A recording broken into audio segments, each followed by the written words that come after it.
Baking on Tezos is what other blockchains call network validation.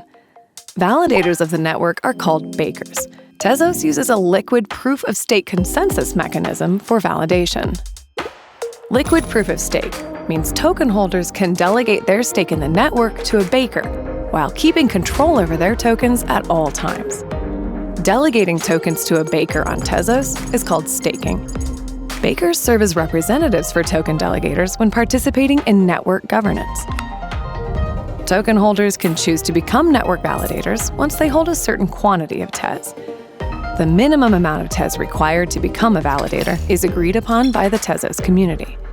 Once a token holder meets the requirements to start baking, they may set up a node and run software, enabling them to sign and publish blocks to the network.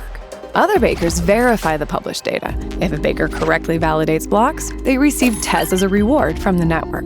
Typically, rewards are redistributed to the delegators who staked their tokens with that baker. This incentivizes delegators to select high-performing bakers and encourages long-term stability for the blockchain. To learn more about becoming a baker on Tezos, visit tezos.com/learn/bake.